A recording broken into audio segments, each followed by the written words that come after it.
En 1998, un ami de Michel Gondry, qui s'appelle Pierre Bismuth, qui est un artiste contemporain, lui soumet une idée d'une performance où il lui dit d'imaginer ce qui se passerait si quelqu'un recevait une carte sur laquelle on lui expliquerait qu'un des membres de son entourage l'a effacée de sa mémoire. Il envisage sérieusement d'envoyer ce genre de carte pour étudier la réaction des gens de son entourage, et c'est quelque chose qui va commencer à faire son chemin dans l'esprit de Michel Gondry. Il commence à imaginer un film qui pourrait s'inspirer de cette idée. Il a des idées absolument délirantes, où il commence à essayer de mettre de manière visuelle tout ce que pourrait être cette mémoire. Il s'imagine que les souvenirs les plus puissants, par exemple, seraient incarnés par des armées qui, en fonction justement de la puissance du souvenir, seraient des armées plus ou moins puissantes, des armées grecques, romaines de l'Antiquité, etc. Des tueurs à gages qui seraient donc chargés d'aller éliminer certains souvenirs. Et il commence encore à développer davantage ces idées, avec notamment cette conceptualisation du fait qu'on puisse avoir plusieurs souvenirs d'un même endroit ou d'un même moment, et qu'à partir de là, on pourrait imaginer des buildings avec plusieurs étages qui seraient autant de représentations de ce souvenir. Autant d'éléments qui sont évidemment totalement infilmables et qui va un petit peu laisser de côté.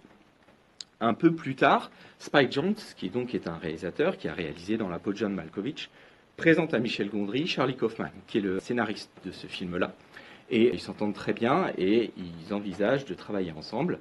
Charlie Kaufman voyant une approche un petit peu plus sentimentale de cette histoire d'effacement, alors que de son côté, Michel Gondry était plutôt parti sur quelque chose qui était de l'ordre du thriller. À partir de là, il va y avoir une décision de travailler ensemble. Simplement, Charlie Kaufman a plusieurs projets en même temps. Il a terminé le script d'un film qui s'apprête à réaliser, qui s'appelle Human Nature, et il est en train de terminer celui de Being John Malkovich, qu'il va faire avec Spike Jonze, et on vient lui donner en plus le feu vert pour un autre script qui est Adaptation, qui sera de nouveau réalisé par Spike Jonze. Donc il a énormément de choses à faire, et il doit repousser l'écriture de ce film qui à l'époque ne s'appelle pas encore Eternal Sunshine of the Spotless Mind. On décide donc en accord entre Charlie Kaufman et Gondry, parce que Gondry veut réaliser son premier long métrage, parce qu'il n'en a pas encore, il a beaucoup travaillé dans l'industrie du clip musical notamment. Et donc Charlie Kaufman, par compensation un petit peu de cette attente, lui offre de réaliser donc Human Nature, ce qui sera donc effectivement le premier long métrage de Gondry, qui aura un succès relativement confidentiel. Et donc il attendra que le script soit réalisé et qu'il soit terminé. Charlie Kaufman va passer par plusieurs étapes et pendant ce temps, les producteurs vont écouter toutes les propositions plus délirantes les unes que les autres de Michel Gondry, avec un certain effroi, parce qu'à chaque fois, évidemment, eux, de manière très pragmatique, voient tout ce que ça va occasionner en termes de budget. Il a notamment une idée très concrète qu'il veut absolument réaliser, la fameuse scène iconique où ils sont sur la glace. Il propose à ce que la voiture de Joël passe sous la glace, feu allumé, et réellement, donc il propose à ce que la voiture soit immergée avec un système de batterie avant que le lac ne gèle, et qu'au moment où ça gèle, eh bien, on tire la voiture avec des cordes et qu'on voit les phares passer sous le couple. Donc les producteurs le calment en lui expliquant que tout ne va pas être réalisable et il doit faire un certain nombre de compromis, ce qui n'est pas pour déplaire d'ailleurs à Charlie Kaufman qui lui aime beaucoup cette profusion visuelle mais a envie aussi d'accentuer la dimension sentimentale et un certain traitement dans l'esthétique notamment. Il va donc y avoir un certain nombre de concessions, le budget n'est pas à la hauteur de ce qu'il pensait au départ, et on demande notamment à Charlie Kaufman de réécrire le premier script, enfin il en a écrit une certaine version, mais un des scripts de la version finale, dans lequel il met énormément de neige, et on lui dit que là aussi c'est quelque chose qui va être très coûteux. Il s'avère qu'en fait au moment du tournage, il va y avoir un hiver extrêmement rigoureux, ce qui fait qu'ils vont avoir toute la neige qu'ils veulent, et donc ils reviennent à une version précédente dans laquelle il y avait ces conditions climatiques. Ils vont même en avoir trop, ils vont être obligés de poser des bâches par moment sur la plage pour justement enlever la neige et avoir une plage sans neige pour certains des passages de l'intrigue entre les deux. Il y a aussi un moment où il y a une espèce de panique, puisqu'ils ont eu l'idée en 98, le traitement a été assez long, le film finira par sortir en 2004, mais en 2000 sort un film de Christopher Nolan qui s'appelle Memento, et dans lequel on a aussi cette idée d'un effacement de la mémoire progressive, et à ce moment-là, Charlie Kaufman est prêt à jeter l'éponge, et il va y avoir un travail de la part des producteurs pour lui dire que le travail n'est pas exactement similaire, et ils tiennent vraiment à ce qu'il aille jusqu'au bout. Donc, ce qu'il fera, ils vont néanmoins renoncer à une idée qu'ils avaient eue, qui était qu'à un moment, Joël écrive sur les murs de sa maison des souvenirs qui sont en train de s'effacer pour en garder une trace, qui est vraiment, pour le coup, un des procédés récurrents du film Memento de Christopher Nolan. Pour ce qui est du casting, au départ, Michel Gondry veut travailler avec Nicolas Cage. Pour lui, c'est l'archétype de l'acteur qui arrive à lancer des jeunes réalisateurs. On peut penser notamment à Living Las Vegas de Mike Figgis, mais Nicolas Cage n'est pas disponible. Et pour le rôle féminin, sa première idée concerne Björk. Björk, avec laquelle il a vraiment beaucoup travaillé. Ils ont fait plusieurs clips qui ont été absolument mémorables. C'est vraiment ce qui a clairement lancé la carrière de Michel Gondry. Mais Björk est complètement échaudée par l'expérience qu'elle a eue avec Lars von Trier, puisqu'en 2000, elle a tourné Dancer in the Dark. Et ça a été une expérience absolument horrible, que ce soit à cause du sadisme de Lars von Trier, mais de ses comportements aussi à elle absolument ingérables. Et donc, elle décide de renoncer à l'expérience cinématographique. Gondry pense ensuite à Jim Carrey. Jim Carrey est un acteur qui l'intéresse parce qu'il sait qu'il a une large palette d'interprétation. Et puis surtout, ce qui lui plaît, c'est qu'il n'a pas le physique du beau gosse qui pourrait justement s'intégrer dans une traditionnelle comédie romantique. Il a eu 2 rôles sérieux qui ont été très convaincants, The Truman Show en 98 et ensuite le film de Miloš Forman, Man on the Moon en 99. Et Gondry va le voir sur le tournage d'un film là qui pour le coup renoue avec la farce habituelle, à savoir Bruce Tout-Puissant. Il est vraiment impressionné de voir son travail et notamment le sérieux qu'il a entre chaque prise, toutes les propositions qu'il fait. Il voit quelqu'un avec lequel il va être vraiment intéressant de travailler et aussi de creuser le rôle sur le plateau. Il a un entretien avec Jim Carrey qui à ce moment-là va très mal, il est en pleine dépression, il vient de rompre avec la comédienne Renée Zellweger qui a été une femme très importante dans sa vie. Et avec le tact qui caractérise Gondry, il lui dit surtout reste comme ça jusqu'au tournage, dans cet état, parce que c'est exactement ce que je veux pour mon personnage, c'est fantastique. On convient au départ que ce sera un projet un petit peu atypique pour Jim Carrey, qui est une immense star vraiment à cette époque, et notamment que Jim Carrey renonce au maquillage pour un film un peu naturel. Il craquera dès le premier jour du tournage, mais il sait quand même qu'il s'embarque dans quelque chose qui ne va pas ressembler à ses expériences précédentes. Pour ce qui est de l'actrice, donc Kate Winslet, elle est ravie d'être contactée, elle en a un petit peu marre des rôles à costume, depuis Titanic notamment, elle est dans des adaptations de la littérature anglaise dans lesquelles elle a des très beaux rôles, mais elle a envie de changer. Et ce qui va vraiment achever de convaincre Gondry lors de leur entretien, c'est qu'elle lui dit on va inverser les rôles, moi je vais faire un rôle à la Jim Carrey, où je vais être l'excentrique, je vais être celle qui justement n'est pas gérable, et lui sera dans la demi-mesure et sera complètement effacé. Et ça, c'est une idée qui va beaucoup plaire à Charlie Kaufman et à Michel Gondry.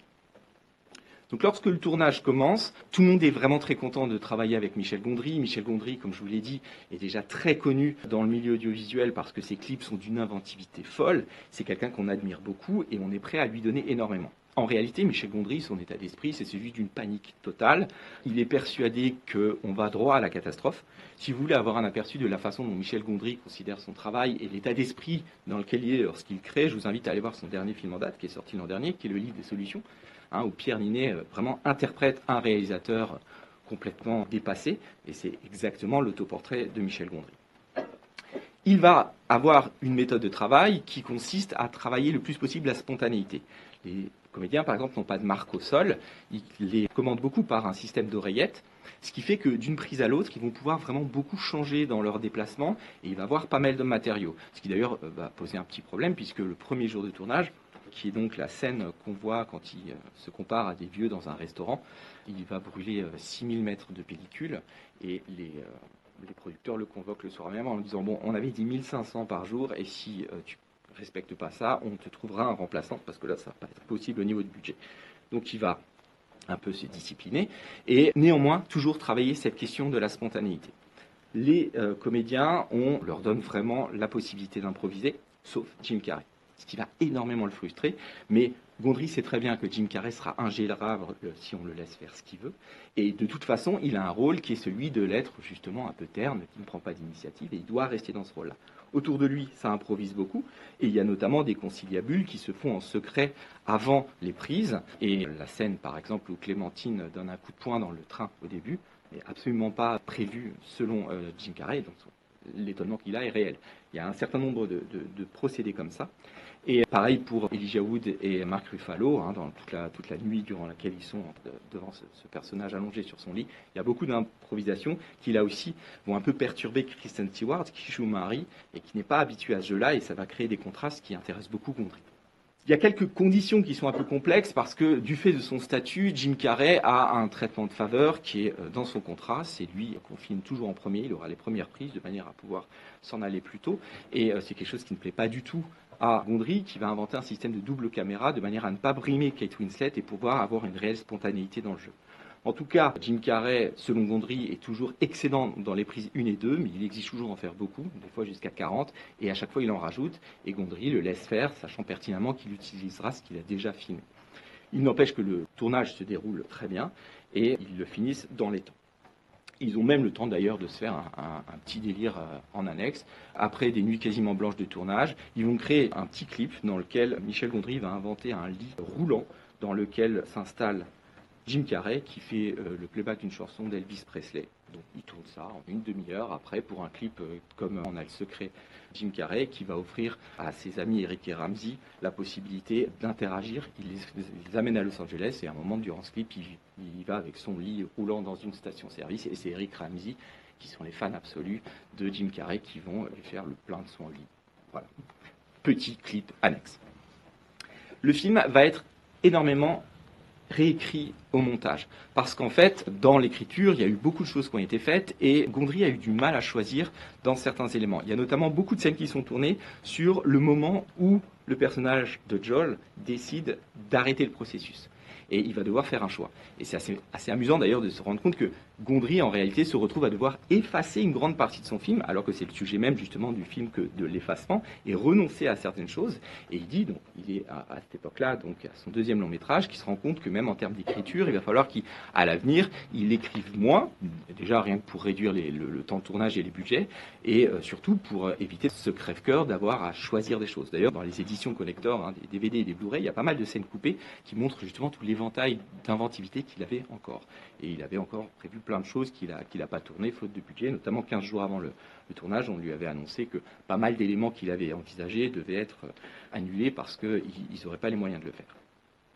Il engage d'abord la monteuse attitrée de Woody Allen, qui fait un travail qui ne lui plaît absolument pas, qui est beaucoup trop rigide, qui ne convient pas au produit, et donc il va rapidement s'en séparer et la remplacer par Vladis Oscar Sorir, qui est une monteuse qui a beaucoup travaillé avec vraiment le milieu le plus indépendant du cinéma américain et scandinave. Elle a travaillé sur Festen de Thomas Winterberg, donc là on est dans l'esthétique du cinéma du dogme, mais aussi avec Harmony Korine, avec pour le premier film de Ryan Gosling, Lost River, et aussi le cinéaste Gus Van Sant.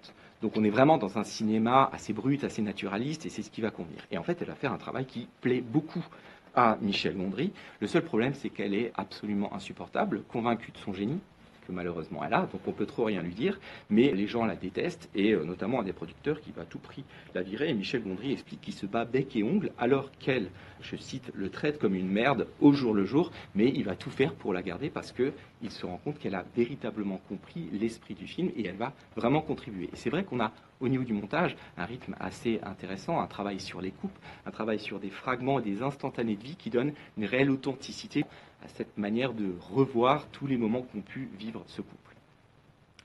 Le montage terminé, donc le film sort en 2004.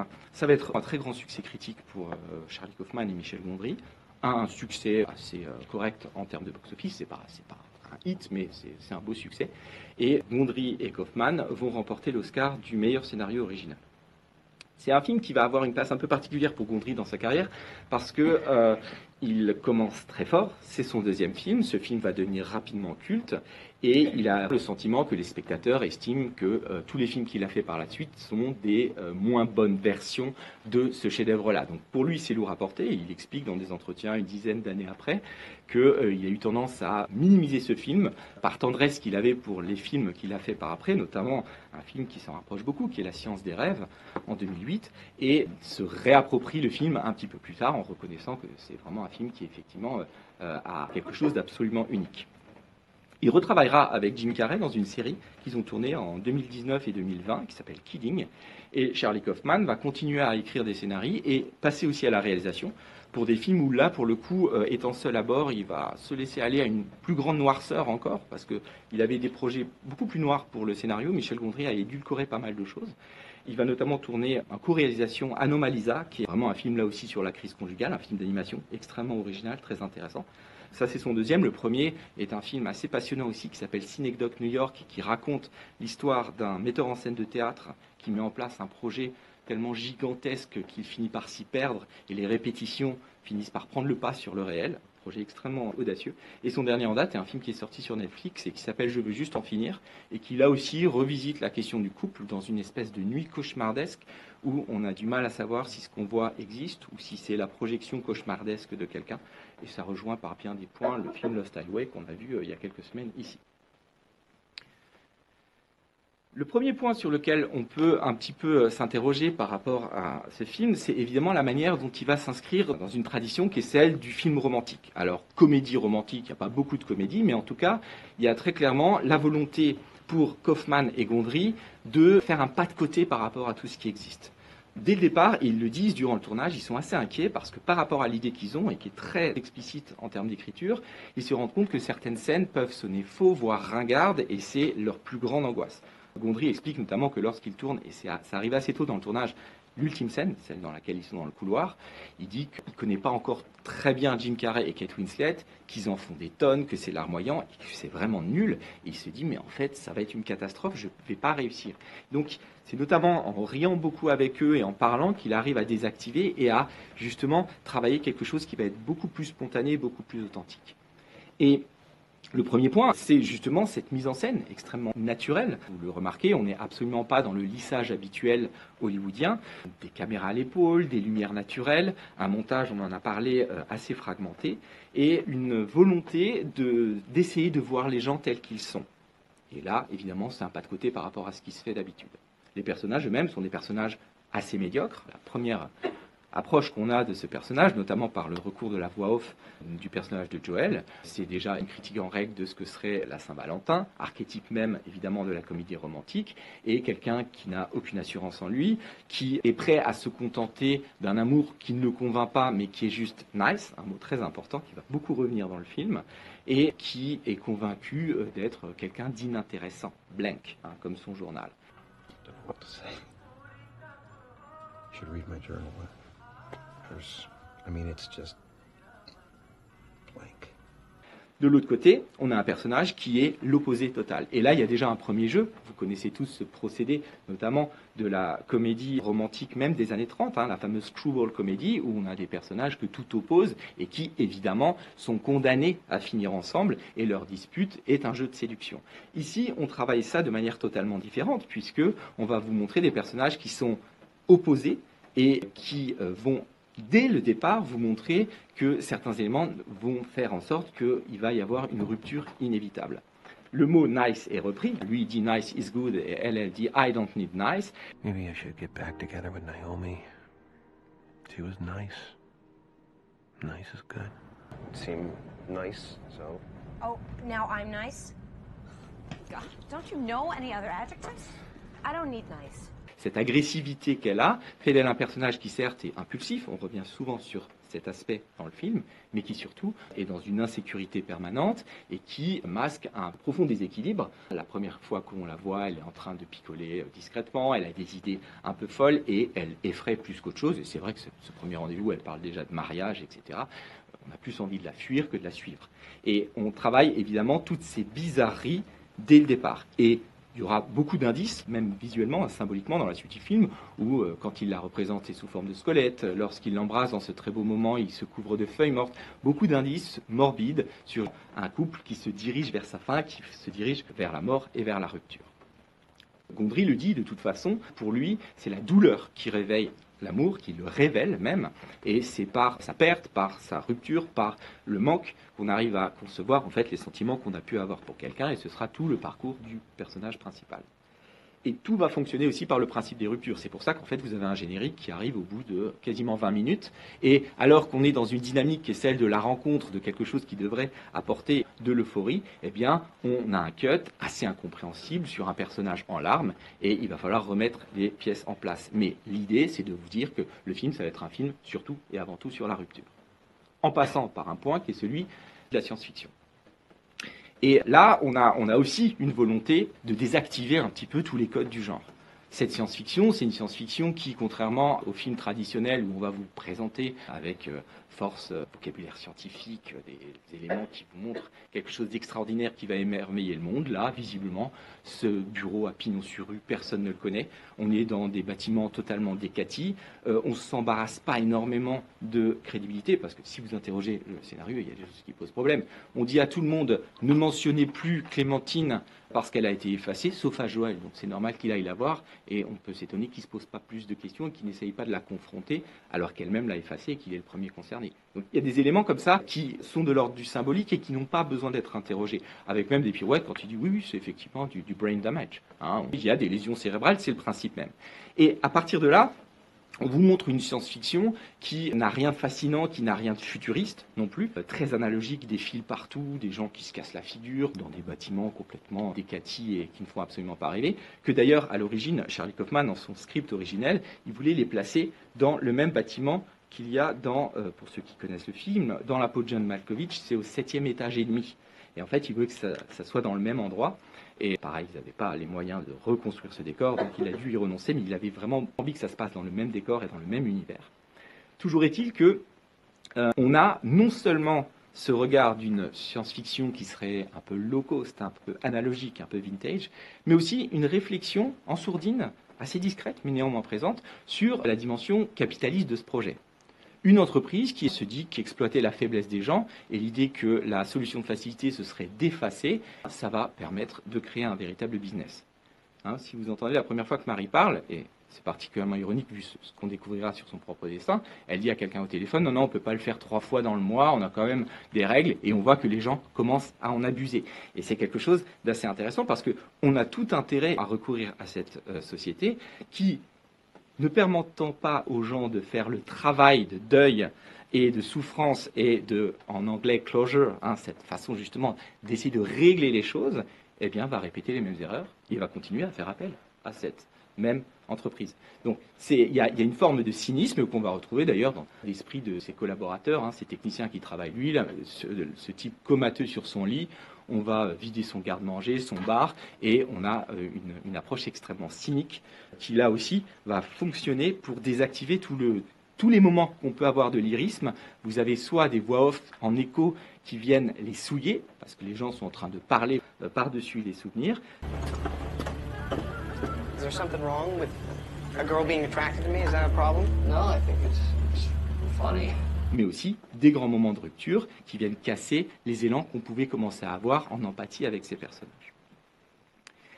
Toute la mise en scène de Gondry va fonctionner avec ce principe-là. D'ailleurs, Spike Jonze, qui a réalisé pas mal des scénarios de Charlie Kaufman, en fera une autre version, mais qui fonctionne un peu sur le même principe en 2013 avec Her. Her, c'est l'histoire d'un homme qui tombe amoureux d'une intelligence artificielle, et c'est pareil. Au niveau science-fiction, il n'y a rien, si ce n'est une seule voix, la voix de Scarlett Johansson, probablement dans un de ses meilleurs rôles d'ailleurs, et qui va créer un rapport à la machine et une réflexion philosophique intense à partir d'un présupposé de science-fiction. Et bien là, on est exactement dans la même idée. Donc Gondry, fort de toute son inventivité, va mettre au service sa mise en scène, qui est une mise en scène très singulière, et qui consiste à essayer de bricoler de manière analogique et en direct tous les effets. Gondry, c'est quelqu'un qui déteste la post-production. Hein, vous savez que la post-production, elle prend de plus en plus d'importance à Hollywood. Là, ce film vient d'avoir 20 ans. Aujourd'hui, c'est encore plus vrai. Aujourd'hui, on peut avoir tous les défauts qu'on veut pendant le tournage. On sait qu'en post-production, avec tout ce qui est disponible d'un point de vue numérique, on peut tout faire. On peut même refaire tourner des gens qui sont plus là. On peut réinventer des dialogues. On peut, sur les fonds verts, recréer des décors. Tout est faisable.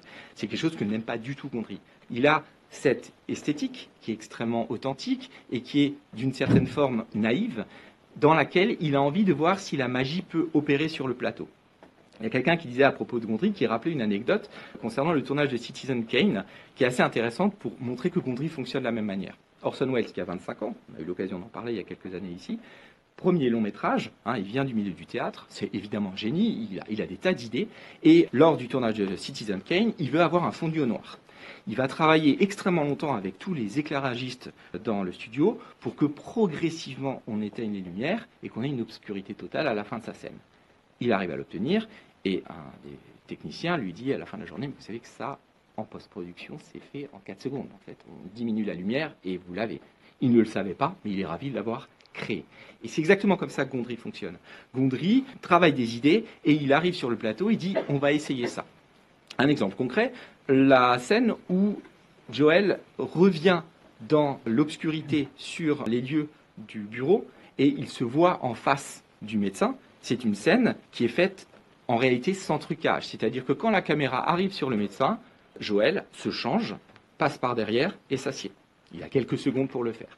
Et voilà l'idée que Gondry soumet le jour du tournage. Et Jim Carrey dit « mais ça ne marchera jamais, c'est impossible ». Il dit « mais on n'a qu'à essayer ». Il s'énerve un petit peu, ils finissent par le faire et au bout de 12 prises, ça marche.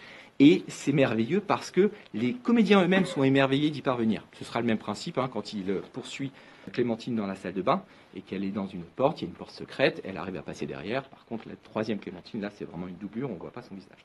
Mais il procède toujours de cette manière.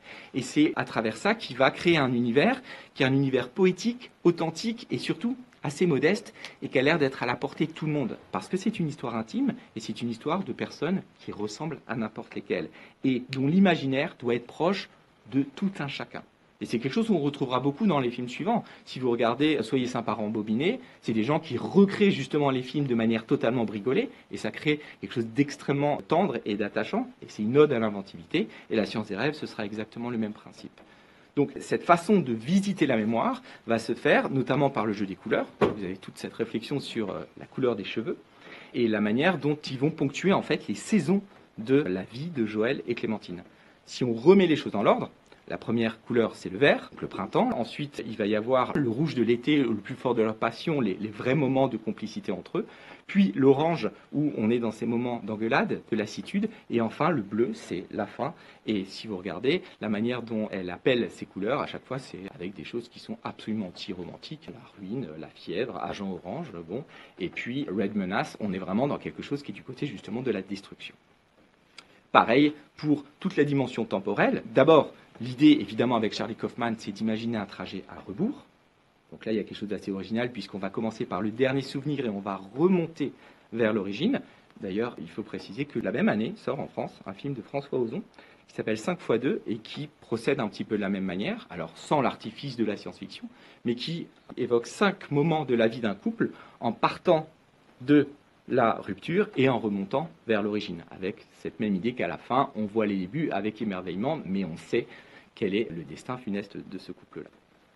Et donc ce voyage va aussi se faire évidemment par la manière dont il va visiter les lieux. Il dit beaucoup que la mémoire est une carte et que cette carte va être visitée par ces gens-là qui vont effacer progressivement les éléments. Cette façon de visiter les lieux, elle va donner lieu à toute une inventivité de la part de Michel Gondry qui va beaucoup travailler la furtivité parce que c'est ce qui va créer aussi un grand rythme à travers ce récit.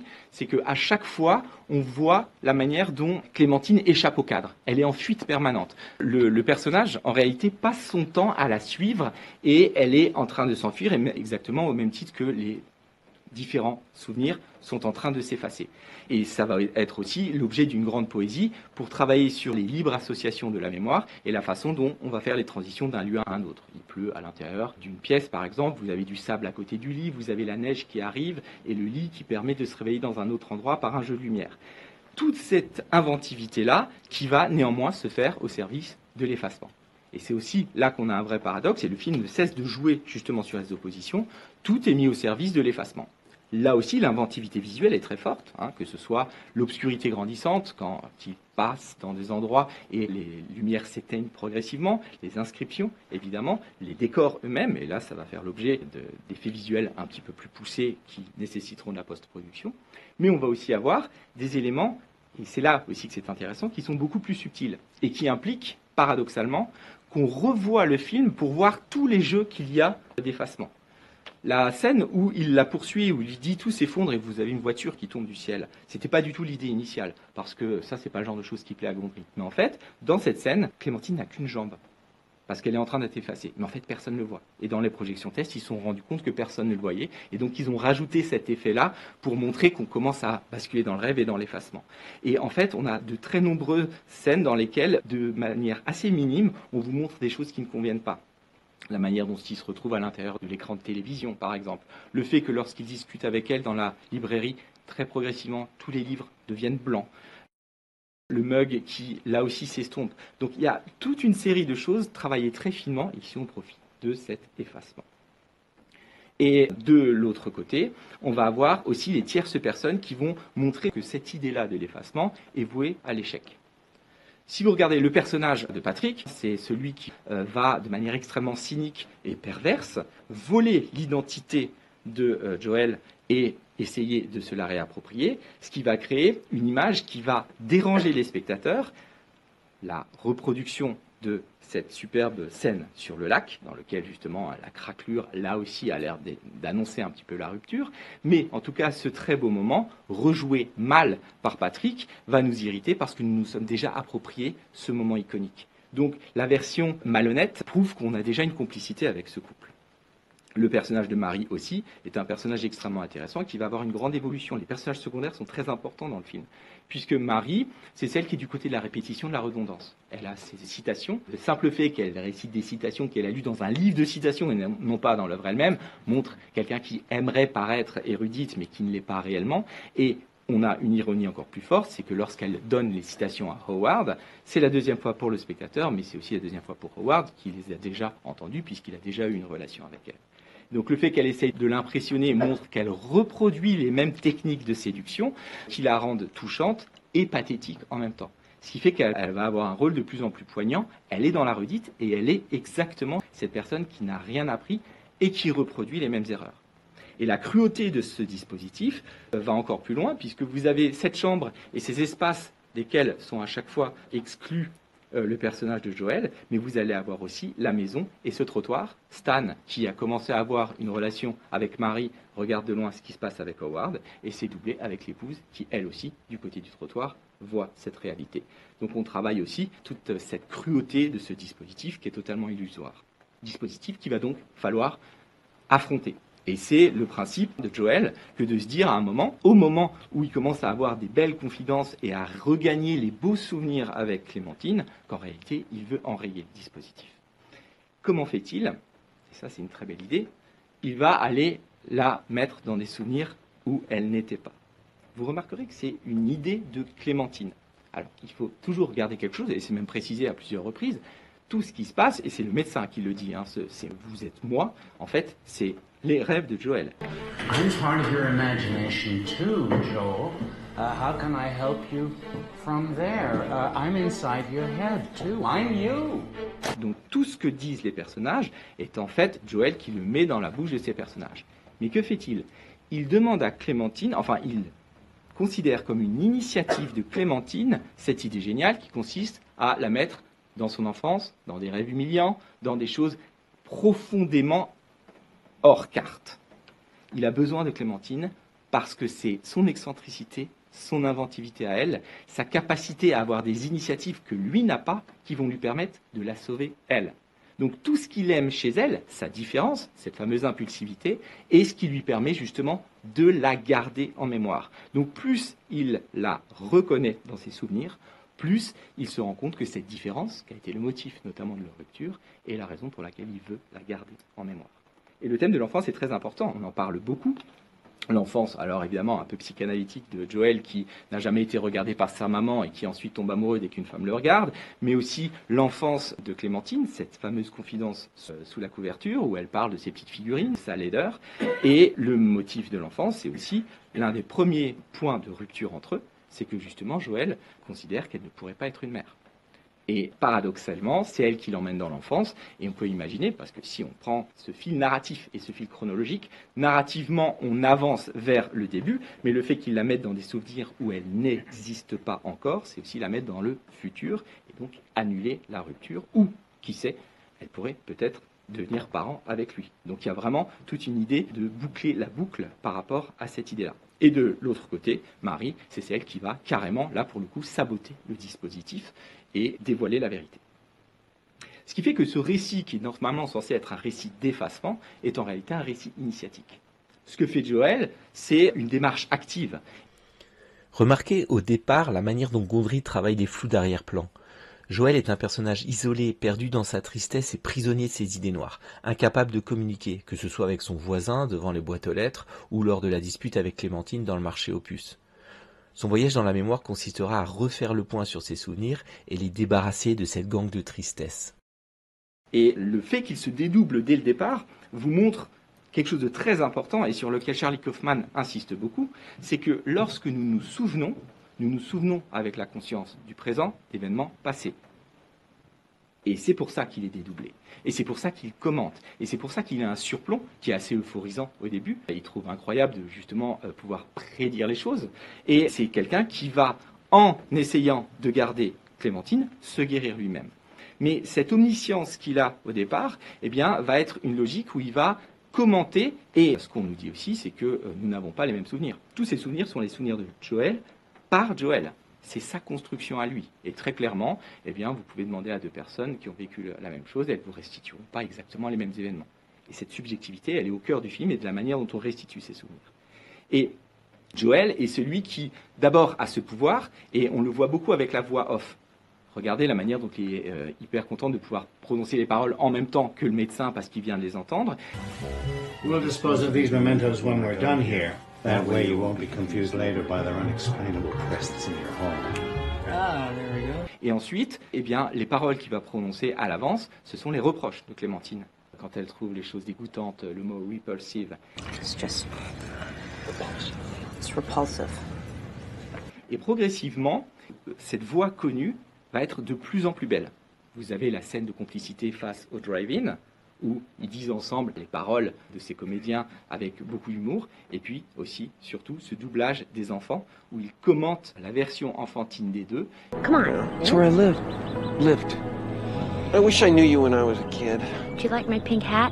Et où on est véritablement là vers une tendresse. Parce que le retour à l'enfance, c'est le retour à une forme de naïveté et de fraîcheur, où on se sent finalement armé pour tout, parce qu'on a la candeur nécessaire.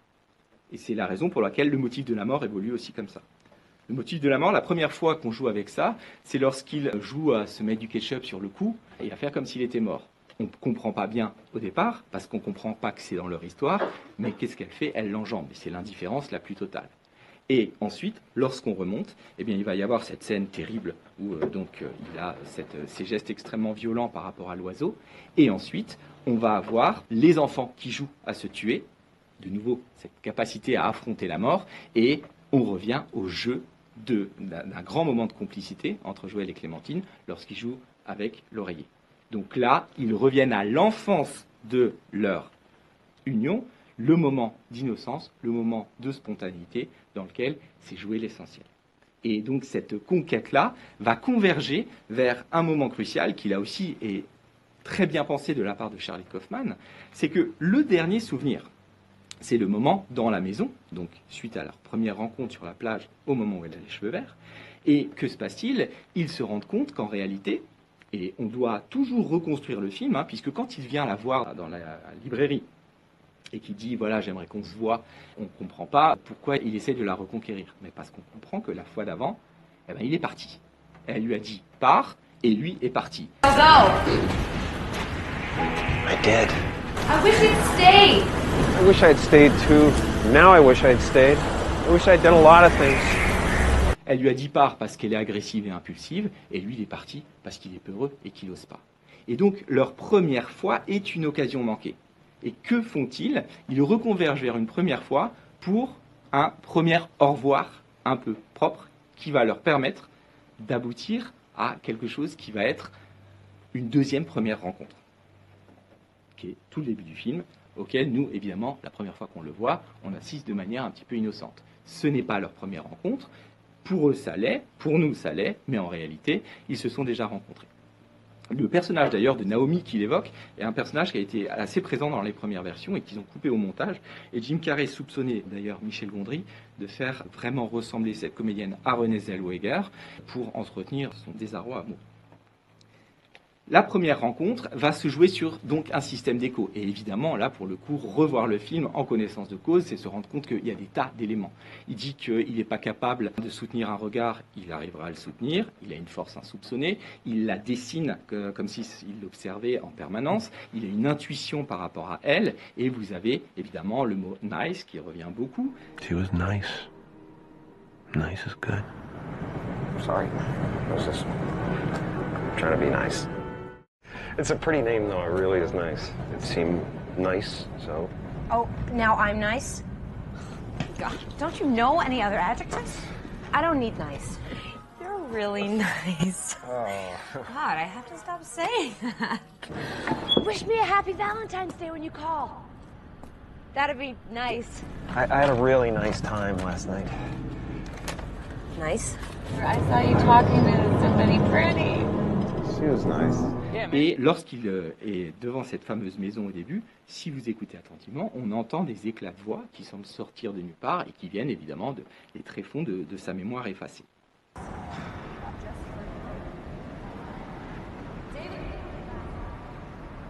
La complicité de cette nouvelle rencontre se joue aussi dans le travail très original proposé par la musique de Jon Brion.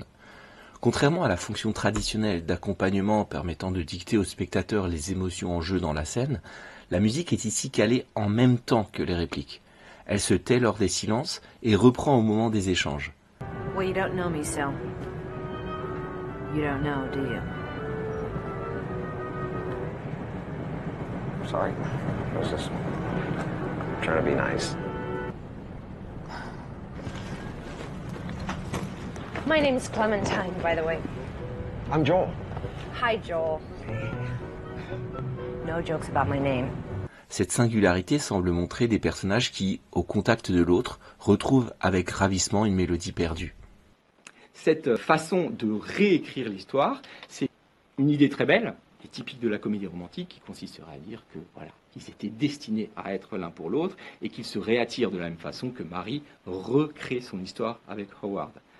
La différence, c'est que vous avez eu 2 ans de vie qui ont été effacés en une nuit, et là, leur histoire dure 2 nuits, a priori. Ils se rencontrent, et elle lui dit demain soir, on va au lac gelé, et le lendemain de cette nuit blanche, ils sont les destinataires des cassettes. Et là, on passe à un nouveau concept, qui n'est plus « et si vous aviez la possibilité d'effacer quelqu'un qui vous fait souffrir », mais « et si on vous proposait, au bout de 48 heures de relation, de savoir exactement les motifs pour lesquels vous allez détester la personne avec qui vous avez envie de vous engager ». Donc, sacrée différence, et on est vraiment dans une tragique, on a quasiment l'unité de temps, les quasi 24 heures, et ensuite on vous dit, bon voilà, c'est ça la fin. Que faites-vous avec ça? On va avoir des personnages qui vont devoir se positionner par rapport à ça. Mais que se passe-t-il?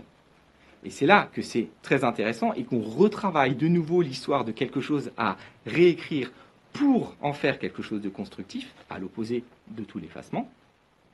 Vous allez avoir la dernière phrase qui est la phrase de leur rupture, lorsqu'il lui dit qu'elle a des relations sexuelles avec des inconnus pour se sentir exister, et le jour où ça s'est réellement passé dans leur passé effacé, elle est partie sans parler, et là, elle le regarde, et elle lui dit « I don't do that ». I assume you fucked someone tonight. Isn't that how you get people to like you? I think she's so desperate and insecure that she'll, sooner or later, go around fucking everybody. I don't do that. Donc, elle poursuit cette conversation qui n'avait pas eu lieu. De la même façon que dans le premier souvenir, il s'était dit au revoir alors que lui était parti comme un voleur. Donc, on arrive à poursuivre quelque chose qui était destiné à être effacé et surtout qui avait été coupé net par des gens lâches, par des gens impulsifs, par des gens qui ne voulaient pas faire l'effort, qui restaient campés sur leur position. Cette médiocrité du langage se manifeste d'ailleurs chez les personnages secondaires. Howard a profité de l'effacement de la mémoire de Mary et a ainsi évité bien des discussions embarrassantes, comme le lui rappelle d'ailleurs son épouse. Don't be a monster, Howard. Tell the girl. On remarquera par ailleurs que ces dernières interactions avec Mary et Stan sont des pathétiques remises à plus tard d'un dialogue et d'un échange qui n'aura probablement jamais lieu. We'll talk later. Okay? Thanks. We'll talk.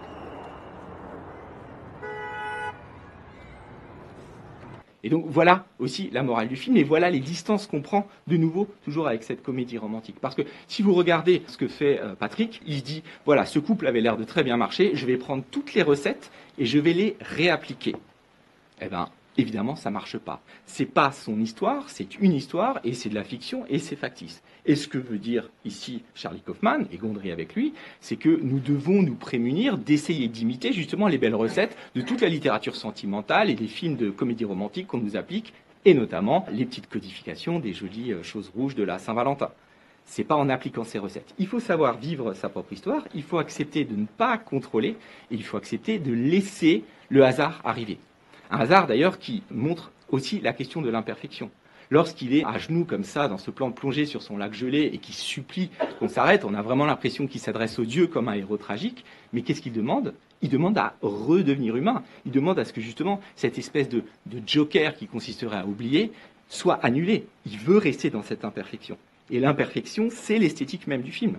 Si vous regardez le nombre de fois où vous avez des gens qui tombent, vous avez ces blagues complètement nulles des techniciens de la boîte, les yeux qui pendent, l'autre qui lui fait boue en cachette dans un couloir. On travaille toujours cette idée de la maladresse, de l'irruption. Et de la même façon, dans des moments assez importants de discussion, vous avez des bruits de fond qui viennent parasiter. Quand l'autre construit sa birdhouse, on se demande vraiment ce que ça vient faire là. Eh bien, ça casse, ça montre les âpretés du réel. Pareil, la première rencontre, on entend les bruits de l'avion. Fuck! God, Rob! Give it a rest! It's okay. It's all right. I am making a birdhouse. I think your name is magical. This is it, Joel. Et d'ailleurs, le couple de ces deux amis, ils passent leur temps à s'engueuler, et c'est vraiment la version de ce qu'on n'a pas envie d'être dans le futur aussi. Donc on joue sur justement ce réel qui est frustrant, ce réel qui est imparfait. Et donc, toutes les recettes magiques sont vouées à être des échecs. Il est à ce sujet intéressant de mentionner la spécificité du personnage de Clémentine, excentrique et impulsive, selon son propre aveu, et qui va bouleverser la vie d'un Joel terne et isolé. En 2005, suite à la sortie du film Rencontre à Elizabethtown de Cameron Crowe, un critique américain, Nathan Rabin, introduit le concept de la Manic Pixie Dream Girl, cette femme un peu délurée et excentrique, déboulant dans la vie d'un homme triste pour le sauver de sa morosité. Un personnage devenu effectivement un trope, qu'on retrouvera par exemple dans 500 jours ensemble de Mark Webb, sous les traits de Zooey Deschanel, ou encore incarné par Natalie Portman dans Garden State, la même année que Eternal Sunshine of the Spotless Mind. Outre l'intéressante lecture féministe qui fustige un tel cliché en montrant que le personnage féminin, dénué d'histoire et de véritable caractérisation, n'est présent que pour faire revenir à la vie le personnage masculin, c'est-à-dire en se mettant à son service, il est singulier de remarquer qu'avant même cette conceptualisation, Charlie Kaufman propose une approche réflexive sur cette limite. Clémentine le dit à 2 reprises « Je ne suis pas un concept ». Too many guys think I'm a concept, or I complete them, or I'm gonna make them alive. I'm not a concept, Joel. I'm just a fucked up girl. Elle a conscience de ce que les hommes peuvent attendre d'elle et qu'ils pensent qu'elle pourrait les sauver. Et la deuxième chance qu'elle veut donner au couple passe par la destruction de cette idée reçue. Elle veut simplement être tranquille, être avec Joel. I'm just a fucked up girl who's looking for my own peace of mind. Well, I'm just a fucked up girl who's looking for my own peace of mind. I'm not perfect. Et Joel la rejoint lorsqu'il dira plus tard qu'en attendant l'oubli, il n'y a plus qu'à profiter. Enjoy. What do we do? Enjoy it. Et le fameux Eternal Sunshine of the Spotless Mind. How happy is the blameless vessel's lot? The world forgetting by the world forgot. Eternal sunshine of a spotless mind. Each prayer accepted, and each wish resigned. Donc c'est quoi ? Ce serait un fantasme qui considérerait l'idée de l'éternité, alors que nous sommes embrigadés dans le temps, l'idée du spotlight, de l'immaculé, alors que justement le réel, c'est l'imperfection et c'est la tâche, et donc cette utopie, elle est proprement inhumaine. Et les personnages vont faire un pari dans ce dernier couloir, qui est de revenir à une espèce de simplicité, de se dire, on revient au mot nice et on revient au mot ok. Ok. Really? Okay.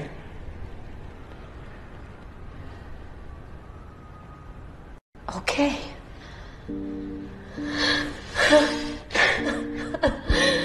Okay. Et ok, c'est est-ce qu'on essaye ? Exactement comme Michel Gondry dit « Let's try this ». Le premier jour, en arrivant sur le tournage, on va essayer ça, et si ça se trouve, il y a de la beauté, si ça se trouve, il y a de la poésie qui va en surgir.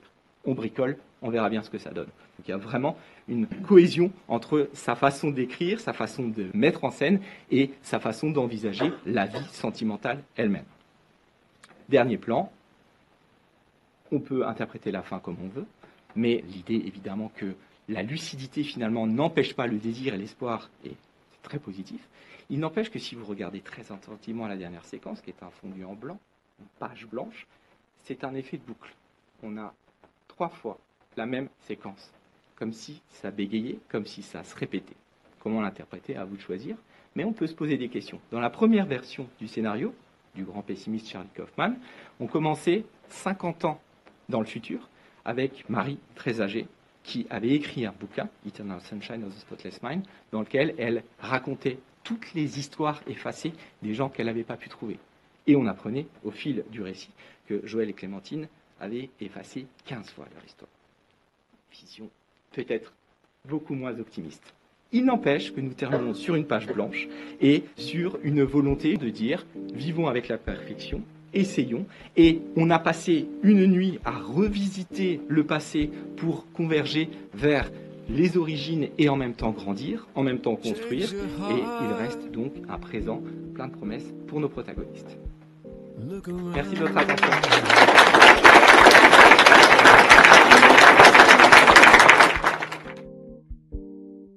Change your heart. It will astound you.